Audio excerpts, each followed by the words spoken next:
ബിസ്മില്ലാ വൽഹംദുലില്ലാ വസ്സലാത്തു വസ്സലാമു അലാ റസൂലില്ലാ അമ്മാ ബഅദ്. മനുഷ്യന്റെ ശരീരത്തിൽ നിന്നും വേർപെട്ടു പോകുന്ന അവയവങ്ങളോട് എന്ത് നിലപാടാണ് സ്വീകരിക്കേണ്ടത്? അല്ലാഹു സുബ്ഹാനഹു വ തആല നമ്മെ എല്ലാവരെയും സംരക്ഷിക്കുമാറാകട്ടെ. ചില സന്ദർഭങ്ങളിൽ എന്തെങ്കിലുമൊക്കെ രോഗത്തിന്റെ പേരിൽ ശരീരത്തിന്റെ ഒരു അവയവം മുറിച്ചു മാറ്റപ്പെടുന്ന അവസ്ഥ ഉണ്ടാകാറുണ്ട്.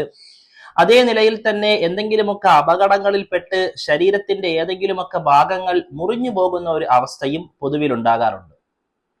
ഈ സമയത്ത് ഈ അവയവങ്ങളോട് എന്ത് നിലപാടാണ് സ്വീകരിക്കേണ്ടത്?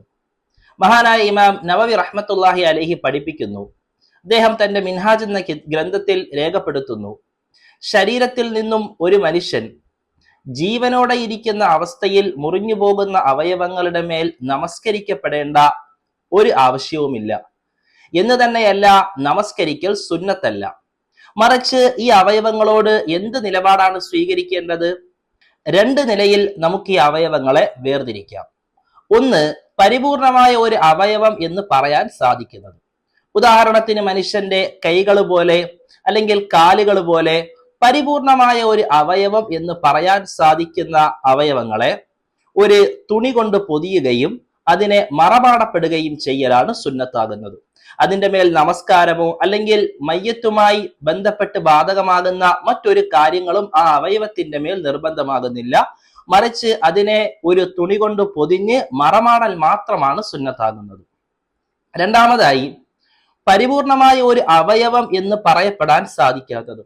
ഉദാഹരണത്തിന് മനുഷ്യന്റെ കൈകളുടെ വിരലുകളിലെ ഏതെങ്കിലും ഒരു ഭാഗം പോലെ അല്ലെങ്കിൽ നഖം പോലെ മുടികൾ പോലെ ഇങ്ങനെയുള്ള സാധനങ്ങളുടെ മേൽ നേരത്തെ പറഞ്ഞതുപോലെ നമസ്കരിക്കപ്പെടേണ്ട ആവശ്യമില്ല. മറിച്ച് ഇവകളെ നേരത്തെ പറഞ്ഞ നിലയിൽ തുണിയിൽ പൊതിയേണ്ട ആവശ്യവുമില്ല.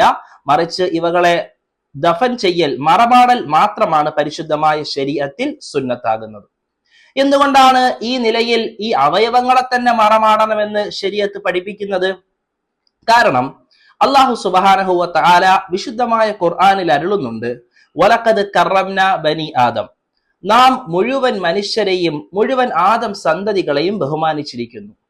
ആ ബഹുമാനത്തിന്റെ ഭാഗമായി അള്ളാഹുവിന്റെ ഭാഗത്തു നിന്ന് കിട്ടിയ ആദരവിന്റെയും ബഹുമാനത്തിന്റെയും പേരിൽ മനുഷ്യന്റെ അവയവങ്ങൾ പോലും ഒരു അനാദരവിന്റെ അവസ്ഥയിൽ ഭൂമിയുടെ ഒരു ഭാഗങ്ങളിലും ഉണ്ടാകാൻ പാടില്ല. അതുകൊണ്ടാണ് വിശുദ്ധമായ ഖുർആനിൽ അല്ലാഹു സുബ്ഹാനഹു വ തആല പഠിപ്പിച്ചത് പ്രകാരം അവയവങ്ങളോട് പാലിക്കപ്പെടേണ്ട മര്യാദ എന്ന നിലയിൽ ഈ നിലയിൽ ആ അവയവങ്ങളെ ദഫൻ ചെയ്യപ്പെടുന്നത്. വല്ലാഹു ആലം ബിസ്സവാബ്.